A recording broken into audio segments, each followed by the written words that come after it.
തെന്നല ബാലകൃഷ്ണപിള്ള കോൺഗ്രസിന്റെ ഒരു സൗമ്യ മുഖമായിരുന്നു. KPCC അധ്യക്ഷൻ ഒക്കെയായി പ്രവർത്തിച്ചു, MLA ഒക്കെ ആയിരുന്നു. അദ്ദേഹം ജനിച്ചു വളർന്ന ശൂരനാടാണ് ഞാനിപ്പോൾ ഉള്ളത്. അദ്ദേഹം ഇവിടെ ജനിച്ചു വളർന്നു.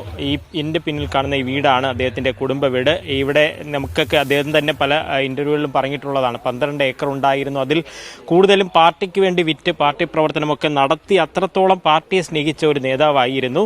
അവശേഷിക്കുന്ന ഇതും കുടുംബ സ്വത്തായിട്ട്, അതായത് കുടുംബ വീടായി അവശേഷിക്കുന്നത് ഇവിടെ ഇത് മാത്രമാണ്. ഇപ്പോൾ ഇവിടെ മറ്റാരും താമസിക്കുന്നില്ല. അദ്ദേഹത്തെയൊക്കെ അടുത്തറിയുന്ന, അദ്ദേഹത്തോടൊപ്പം പ്രവർത്തനമൊക്കെ നടത്തിയ ഈ നാട്ടിൽ ശൂരനാട് തന്നെയുള്ള കുറച്ച് പാർട്ടി പ്രവർത്തകരും നേതാക്കളും ചേരുകയാണ്.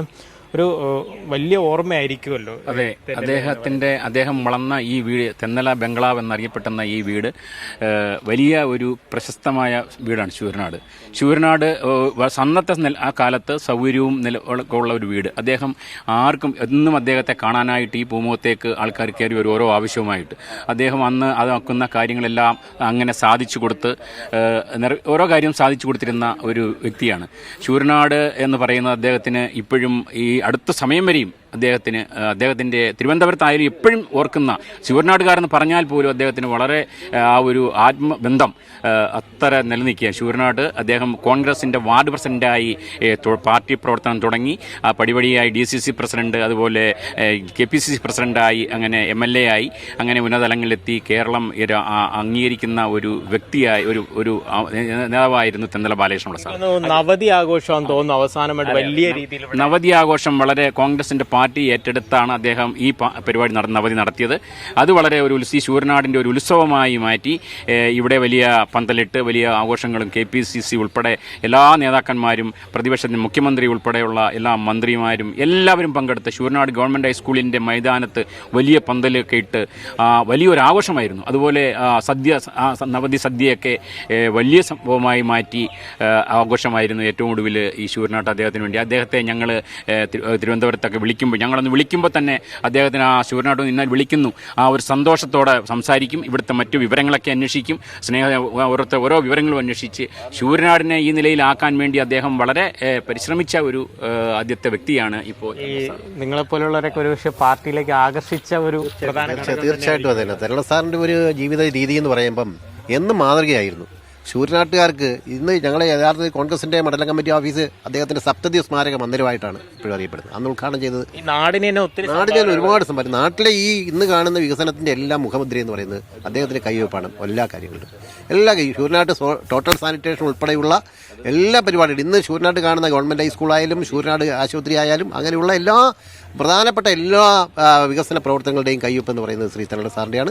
തെരള സാർ ശൂരനാട്ടുകാർക്ക് ചെയ്ത കണക്ക് ശൂരനാട്ടുകാർക്ക് ഒരുപാട് വികസനം, ശൂരനാട്ട് വേറൊരു രാഷ്ട്രീയ നേതാവിനും അവകാശപ്പെടാനില്ലാത്ത രീതിയിലുള്ള വികസന പ്രവർത്തനങ്ങളാണ് അദ്ദേഹം ഓർത്തെടുക്കാൻ പറ്റുന്ന കാര്യം. ഒരു സൗമ്യ മുഖമാണ്. എന്ത് ഇപ്പൊ പാർട്ടിക്കെതിരെ ഒന്നും പറയാത്ത ഒരു നേതാവായിരുന്നു. ഓർത്തെടുക്കാൻ പറ്റുന്ന അങ്ങനെ. തീർച്ചയായിട്ടും കഴിഞ്ഞ ദിവസം ഞങ്ങൾ അദ്ദേഹത്തിനെ കാണാനായിട്ട് പോയി. അന്നേരം അദ്ദേഹം പറഞ്ഞത്, ഈ പല മുൻ KPCC പ്രസിഡന്റുമാരെയൊക്കെ പത്രക്കാർ കാണുമ്പം അദ്ദേഹം പറയാറുണ്ട്, പിന്നെ അവരൊക്കെ ഓരോന്ന് എന്തെങ്കിലുമൊക്കെ പറയും. അന്നേരം തെന്നല സാറ് ഞങ്ങളോട് പറഞ്ഞത്, എന്നോട് വന്ന് ചോദിച്ചവൻ പറഞ്ഞു, എനിക്ക് ഇപ്പം പറയത്തെ പാർട്ടിയുടെ സ്ഥിതിയൊന്നും കാര്യങ്ങളൊന്നും അറിഞ്ഞുകൂടാ, പക്ഷേ ഞാൻ അതിനകത്ത് ബന്ധപ്പെടുന്നില്ല. നിങ്ങൾ KPCC പ്രസിഡന്റ് ചോദിക്കുന്ന അദ്ദേഹം പറഞ്ഞത്, ഞങ്ങളോട് പറഞ്ഞതാണ്, നേരിട്ട് പറഞ്ഞതാണ്. അന്നേരം പലരും ഈ പത്രക്കാരൊക്കെ ചോദിക്കുമ്പോൾ സ്വഭാവമായിട്ടും എന്തെങ്കിലുമൊക്കെ പത്രക്കാർക്ക് കിട്ടത്തക്കണക്കെ രീതിയിലൊരു സംശയത്തിൻ്റെ ധ്വനിയൊക്കെ ഇട്ട് സംസാരിക്കും. പക്ഷെ അങ്ങനെ പോലും പാർട്ടിക്ക് ഒരു അപകീർത്തി ഉണ്ടാകാത്ത രീതിയിൽ വളരെ സൗമ്യമായിട്ട് പാർട്ടിയെ എന്നും സ്നേഹിച്ചിട്ടുള്ള അദ്ദേഹത്തിനെ അത് ഗുണക്കാരൻ നാട്ടുകാരെ സ്നേഹിച്ചിട്ടുള്ളൂ. തീർച്ചയായിട്ടും ശൂരനാട്ടുകാരുടെ ഒരു തീരാ നഷ്ടമാണ് അദ്ദേഹത്തിന്റെ മരണം എന്ന് പറയുന്നത്. ഈ നിങ്ങളെപ്പോലുള്ള യുവാക്കൾ പാർട്ടിയിലേക്ക് വരുമ്പോൾ ഒരുപക്ഷെ ഇവരൊക്കെ പറഞ്ഞ ഓർമ്മകളായിരിക്കുമല്ലോ കൂടുതലും ഉണ്ടാവുക. കൂടുതലായിട്ട് സാറുമായിട്ട് ബന്ധപ്പെട്ട് ഇവർ പറഞ്ഞു കേട്ടിട്ടുള്ള കഥകളും, പിന്നീട് സാർ ഞങ്ങളുടെയൊക്കെ പ്രായമായപ്പോഴത്തേക്ക് വളരെ കുറച്ച് മാത്രമേ ശൂരനാട് സാറ് അവൈലബിൾ ആയിട്ട് ഉണ്ടായിരുന്നുള്ളൂ. പിന്നെ വീട്ടിൽ അവിടെ പോകുമ്പോൾ കാണുന്നതാണ്. അപ്പോൾ യുവാക്കൾക്കായാലും ആർക്കായാലും കോൺഗ്രസ് രാഷ്ട്രീയം ഉയർത്തിപ്പിടിക്കുന്നവർക്ക് ഏറ്റവും മികച്ച മാതൃക സാറാണ്. ഇവിടുത്തെ വീടടക്കം വിറ്റിട്ടും 100 സീറ്റിൽ പാർട്ടി അധികാരത്തിൽ വന്നപ്പോൾ പോലും യാതൊരു തരത്തിലുള്ള അവകാശവാദം ഉന്നയിക്കാതെ മാറി നിൽക്കുക എന്ന് പറയുന്നത് സാറിന് മാത്രം കഴിയുന്നൊരു കാര്യം. കോൺഗ്രസിനകത്തിൽ വേറെ ഒരു നേതാക്കൾക്കും അങ്ങനെ ഒരു കാര്യം അവകാശപ്പെടാൻ കഴിയത്തില്ല. അത്തരത്തിലുള്ള സാറ് എല്ലാ കോൺഗ്രസ് പ്രവർത്തകർക്കും, ഞങ്ങളെപ്പോലെ പുതിയതായിട്ട് കടന്നു വരുന്ന ആൾക്കാർക്ക് എല്ലാവർക്കും പ്രചോദനവും ആവേശമാണ്.